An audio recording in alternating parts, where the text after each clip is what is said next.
federativos na proteção do meio ambiente. É uma competência comum, descrita no texto da Constituição Federal. Quando se fala em educação ambiental, sua origem ocorreu na Europa, lá na década de 60, através dos movimentos sociais. No Brasil só ganhou força na década de 80, também, dos movimentos sociais. Mas a implementação de uma política mais efetiva, né, presente na legislação e no texto da Constituição, traz aí um embasamento, nem que seja pelo menos legal, para cobrar que essa educação ambiental ocorra na prática. E para ela ocorrer na prática, tem que estar atrelada essa responsabilidade do poder público nas três esferas dos entes federativos, União, Estados e municípios, na efetividade de políticas públicas.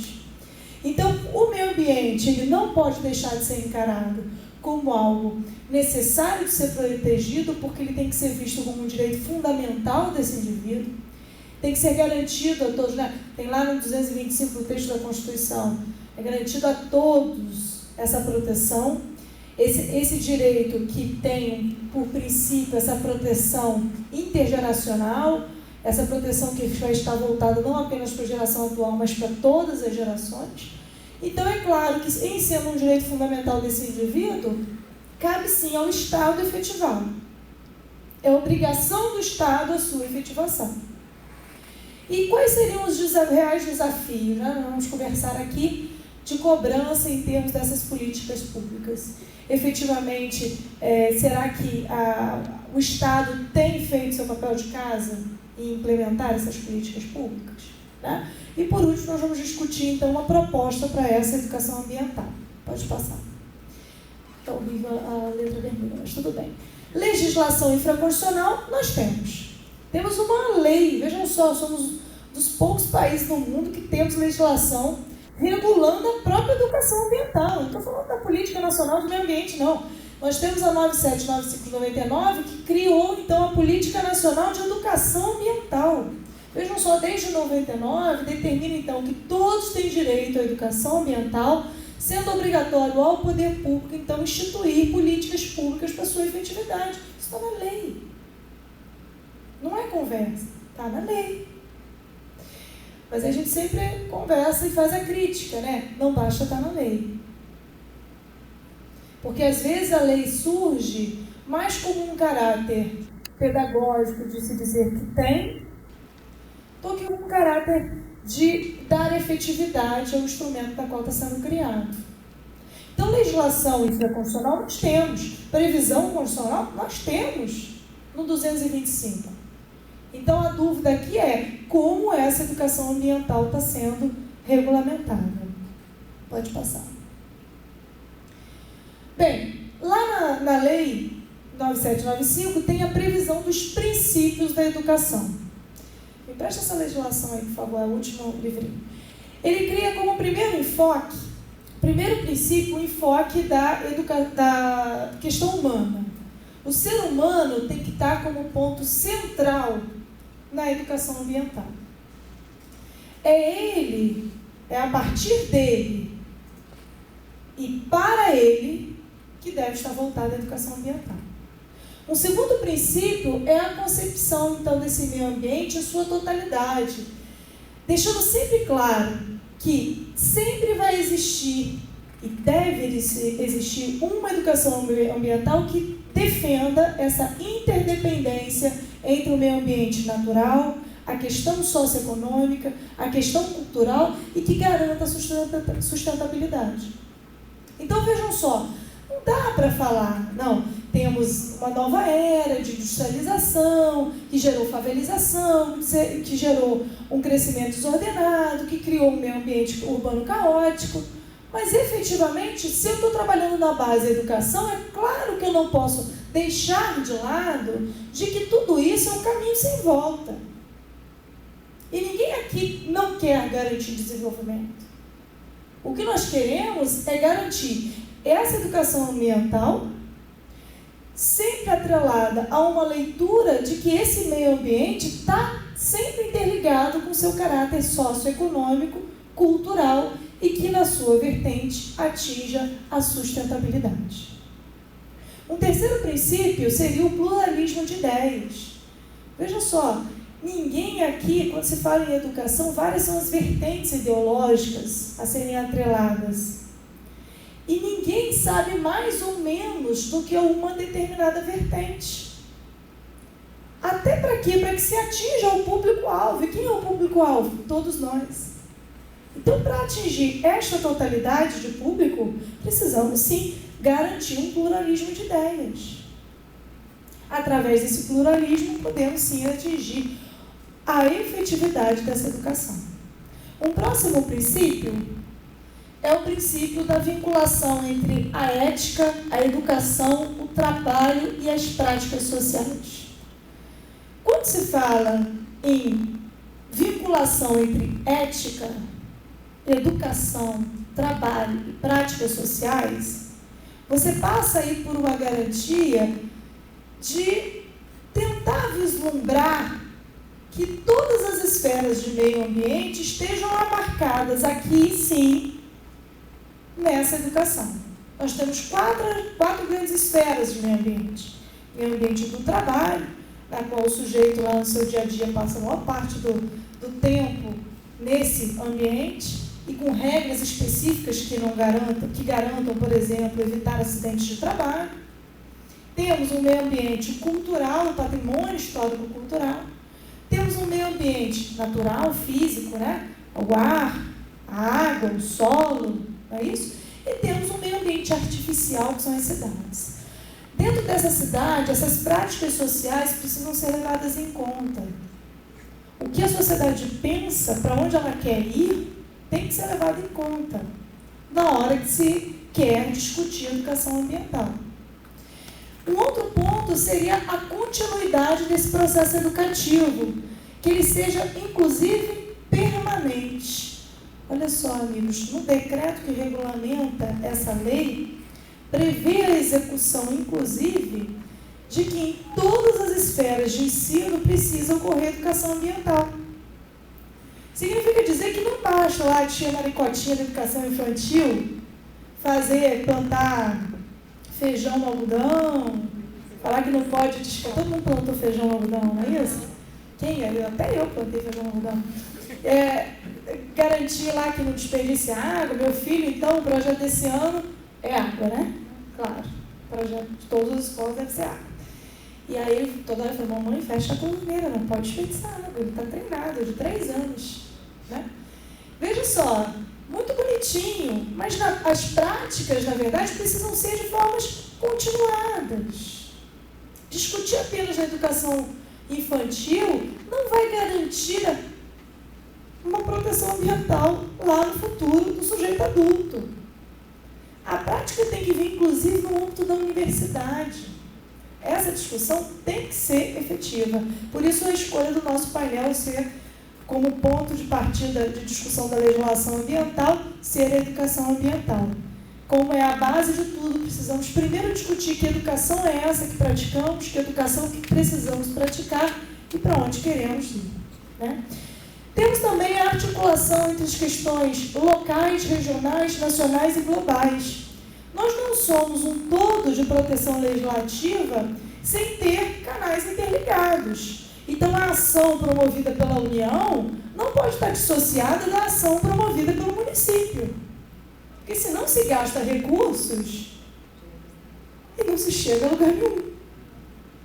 Então, os entes federativos, por ser uma competência comum, administrativa e executiva, por ser uma competência legislativa concorrente, na qual vocês já estudaram, União legisla normas gerais, Estado suplementa, e o município suplementa daquilo que lhe interessa em caráter local, é claro que é importante sim estabelecer que, diante dessa articulação, se ela não for uma articulação bem feita, apenas estaremos desperdiçando recursos públicos e não estaremos atingindo a conscientização adequada que tem que ser dada à população. Respeito à diversidade individual e cultural. O colega estava falando lá, não, professora, lá Pará, não é isso? Tocantins. No Tocantins, todas as escolas discutem meio ambiente desde pequenininho, há muito tempo.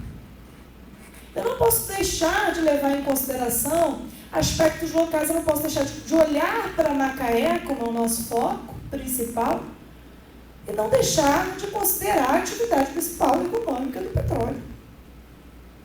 Então, a educação ambiental também passa por essa consideração. Levar em consideração essa diversidade de indivíduos que envolvem essa sociedade. Que indivíduos são esses? Se são indivíduos flutuantes ou não, se é uma cidade dormitório ou não, para se atingir a educação adequada. E, por último, atingir também a questão cultural desse local. Pode passar. Essa educação ambiental não pode estar apenas ligada à degradação ambiental, mas também às vítimas dos seus efeitos. Nós vimos aí a quantidade de mortos no último terremoto. Não é isso? Claro que são causas naturais, né, de abalos sísmicos, mas quantos não foram as várias ofensas ao meio ambiente que geraram muitas vítimas? Vítimas desde uma grande favelização, porque o poder público deixou aquela área ser invadida, ser degradada e gerar, então, um meio urbano caótico, desde uma atividade de moradores ribeirinhos, até mesmo uma devastação de uma floresta amazônica. Todos nós somos vítimas de qualquer degradação ambiental. O meio ambiente é um direito difuso. Em sendo difuso, todos nós somos vítimas de qualquer que seja a degradação. Porque pagamos a conta todos os dias. Por que está faltando água? Será que é porque não choveu? Por que não choveu? Alguma coisa está se alterando no planeta. Será que nós estamos também fazendo a nossa parte? Então tem que ser levado em conta também a essa vítima que no seu dia a dia pode sofrer os impactos dessa degradação ambiental. Claro que legislação adequada nós temos. Já falei aqui, a própria Constituição de 88 traz a sede de uma política nacional de meio ambiente, traz a sede de crimes ambientais, inclusive em relação à pessoa jurídica, estabelecendo, então, inclusive, possibilidade de apenar essa pessoa jurídica por fechamento. Mas não basta a legislação. Tem legislação de educação ambiental, a educação ambiental tem sede constitucional, mas a necessidade de políticas públicas é algo marcante. E como estabelecer políticas públicas? É muito fácil também, né? Falar assim, o problema então é do Estado. Estado lato sensu. O problema então é do ente federativo que não está fazendo seu papel de casa, não está garantindo as suas políticas públicas.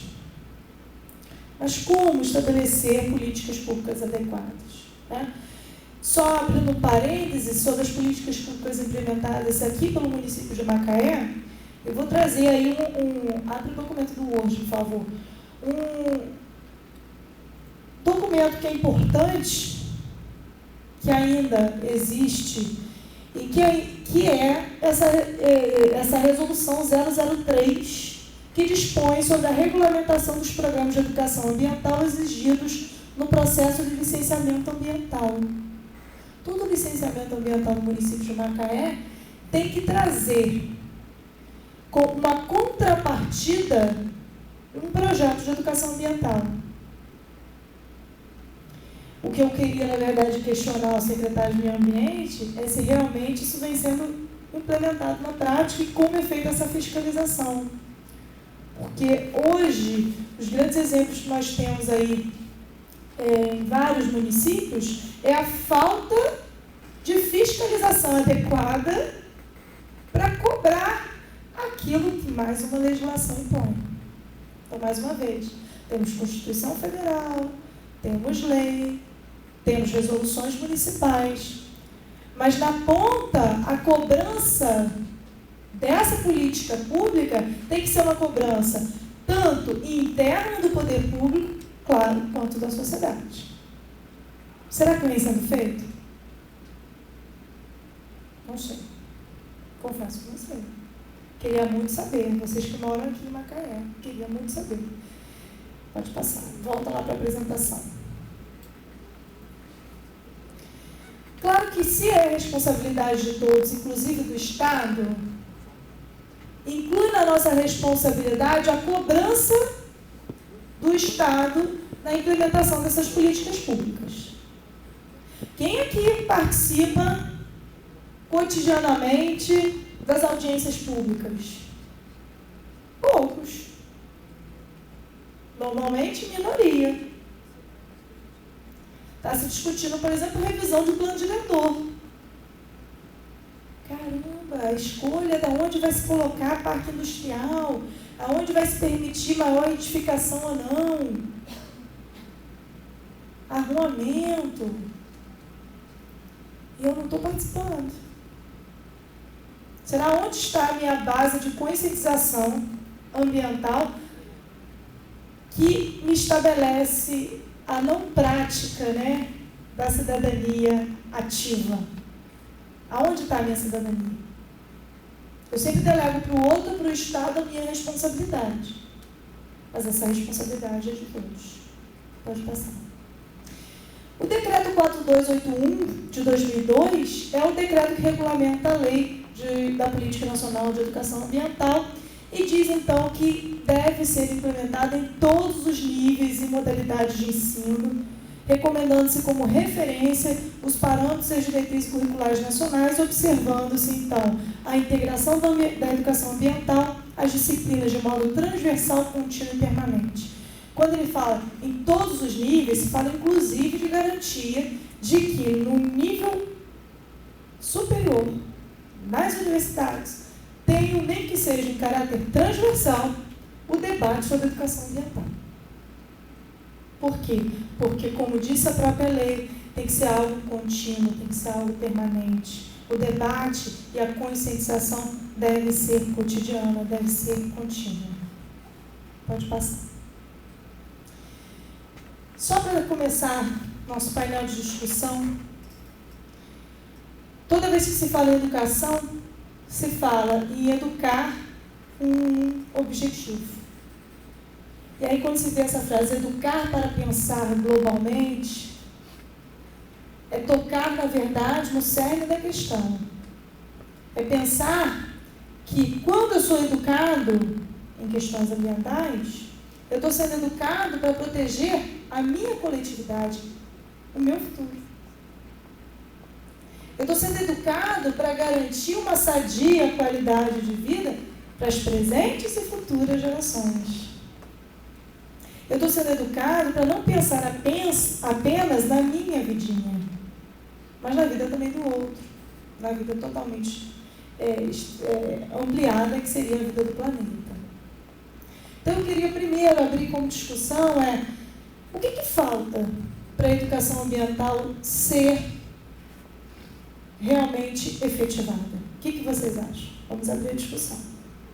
Alguém tem alguma ideia? Falta política pública? Em alguns lugares falta, né, gente? Em alguns lugares falta. Alguém conhece aí alguma política pública de sucesso? De algum município, de algum estado? Não? De ONGs? De ONGs, sim. ONGs, com certeza. Quer falar, Camila, alguma coisa? Está se coçando aí? Está pensando? Mas o que é sucesso? Oi? O que é o sucesso? O que é sucesso? O que é se atingir a efetividade da educação, né? Eu acho que até esse conceito de ser um projeto, uma política pública de sucesso é algo sem questionado, porque você tem que buscar o que ele conseguiu atingir.